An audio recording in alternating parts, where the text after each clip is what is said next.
tanggal 17. Pada saat itu korban sedang melaksanakan tugas, tanggal 17 melakukan penggerbekan judi. Kemudian terduga yang saat sekarang sudah menjadi tersangka itu menyerahkan diri pada tanggal 18 Maret 2025, yaitu Kopda B. Kemudian tanggal 19 Maret 2025 tersangka kedua itu Peltu YHL itu menyerahkan diri di Batu Raja. Sehingga anggota kami di Subdepom Batu Raja yang menjemput dan membawa ke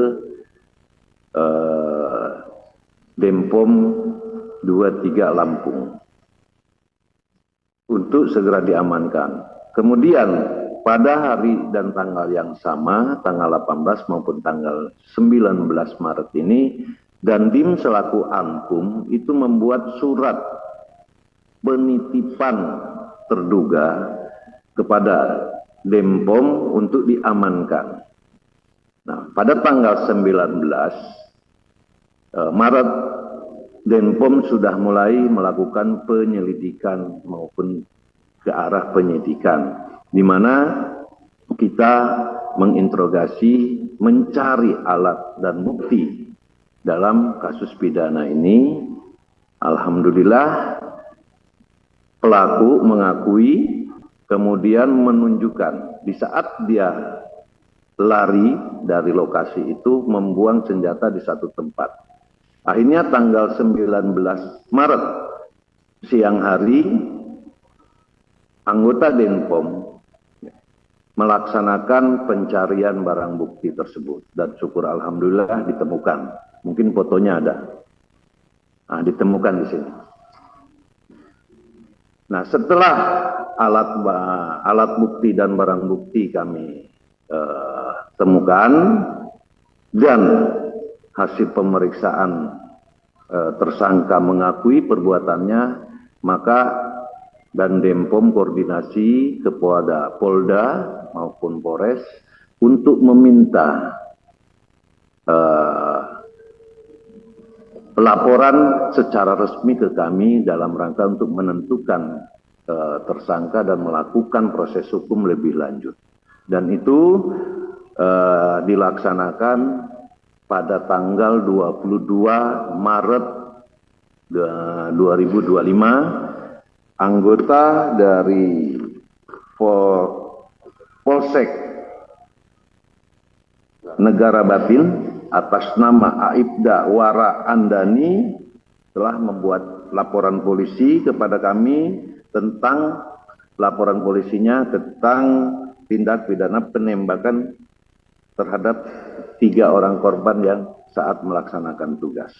Kemudian Brigadir Polisi Rio Dael Agusto telah membuat surat laporan polisi yaitu tentang kasus perjudian yang diduga dilakukan oleh Peltu YHL.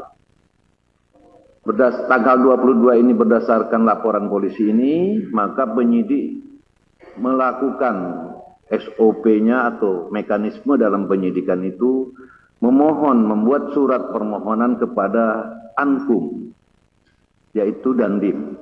Nah, atasan yang berhak menghukum Dandim untuk mengeluarkan surat penahanan sementara dalam rangka proses penyidikan.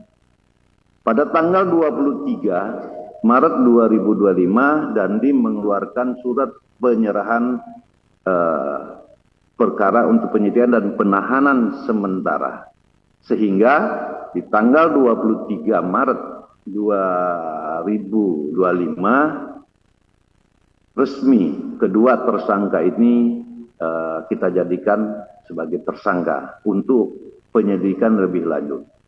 Kemudian setelah Denpom ataupun Pomdam 2 Sriwijaya menerima laporan tersebut, maka kami laporkan kepada Bapak Kasat dan Bapak Kasat memerintahkan kami untuk melindaklanjuti membentuk tim supervisi dan percepatan dalam penyidikan ini Maka kami koordinasi dengan Kadipropam dan alhamdulillah pada tanggal 24 Maret 2025 sore hari kami beserta Karoop Propus Mabes Polri, Brigadir Jenderal TNI Polisi Pamen Simanjuntak bersama dengan Danpus Sintelat dan bersama Sintel Mabesat, tim ini datang ke Lampung.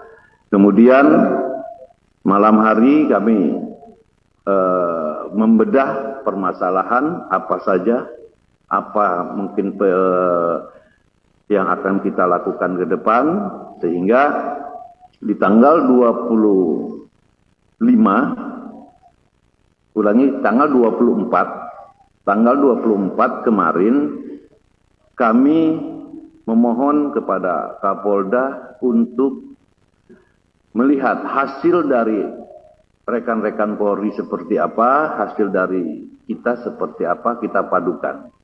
Karena ini ada kaitannya, mohon izin Pak Kapolda, ada kaitannya kami memerlukan saksi polisi yang memang ada, termasuk yang dikatakan Bapak Kapolda, yaitu 2 anggota Polri, termasuk salah satunya tersangka yang berinisial K. Kemudian 1 masyarakat sipil Ibu Nur, tetapi kami juga di Denpom telah melakukan pemeriksaan beberapa saksi juga untuk memenuhi bagaimana proses hukum lebih lanjut. Kemudian